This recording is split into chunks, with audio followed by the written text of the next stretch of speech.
शुरुआत बड़ी खबर के साथ करेंगे। लखनऊ एनआईए कोर्ट से बड़ी खबर। धर्मांतरण मामले में उम्र कैद की सजा। उमर गौतम, कलीम सिद्दीकी को उम्र कैद की सजा। 4 दोषियों को 10 की सजा यहां पर सुनाई गई। 12 दोषियों को उम्र कैद की सजा और सभी दोषियों को देखिए 16 दोषियों को कोर्ट में पेश किया गया था और कल ही सभी को दोषी ठहराया गया था। और अब यहाँ पर देखिए सजा का ऐलान। लखनऊ से बड़ी जानकारी आपको दे रहे हैं। लखनऊ एनआईए कोर्ट से बड़ी खबर आपको बता रहे हैं। तुषार हमारे साथ लाइव जुड़ गए। तुषार, देखिए जिस तरीके से कल ही दोषी ठहराया गया था और आज देखिए सजा का ऐलान भी हो गया है।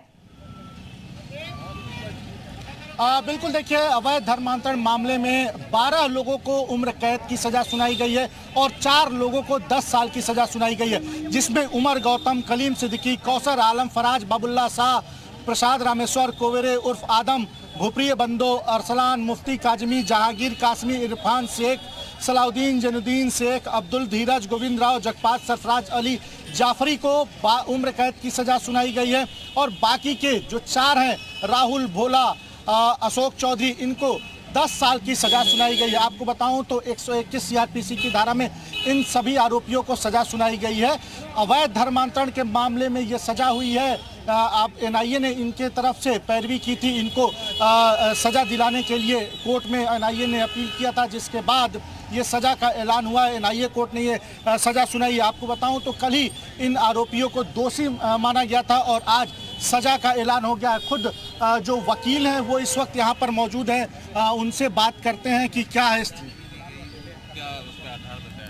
उस पे आधार तो देखिए जजमेंट पढ़ने के बाद ही पता चलेगा। उनका रोल कुछ कम था, इस वजह से उनको कोर्ट ने जो उचित समझा वो फैसला सुनाया है अपना। तो उम्र कैद टोटल कितने लोगों को?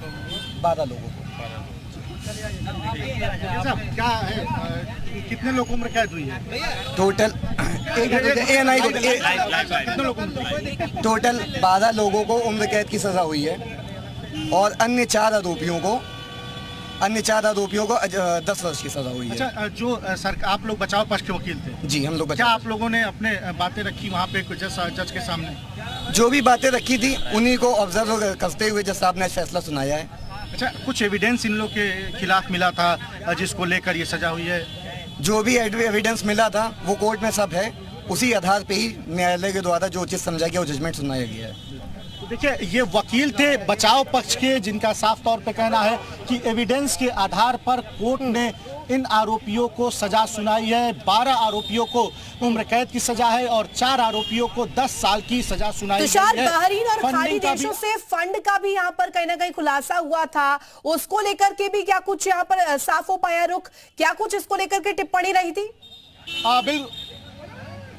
बिल्कुल, देखिए एनआईए ने पर्याप्त साक्ष्य रखे थे कि जो खाड़ी देश से उनके पास अवैध फंडिंग आ रही थी धर्मांतरण को लेके। जो उमर गौतम है और कलीम सिद्दीकी हैं, ये लोग धर्मांतरण करा रहे थे और धर्मांतरण कराने के बाद खाड़ी देशों में उसकी पूरी लिस्ट भेजा करते थे कि किन किन लड़कों का, किन किन लोगों का धर्मांतरण हुआ है। और उसके बाद खाड़ी देशों से, इवन पाकिस्तान से और भी तमाम जो देश हैं, वहाँ से इनके पास फंडिंग आती थी। करोड़ों रुपए इनके पास आए थे, जिसके आधार पर एनआईए ने इन्हें ट्रैक किया और इनको गिरफ्तारी की थी। सबसे बड़ा साक्ष्य जो था एनआईए के पास वो अकाउंट था।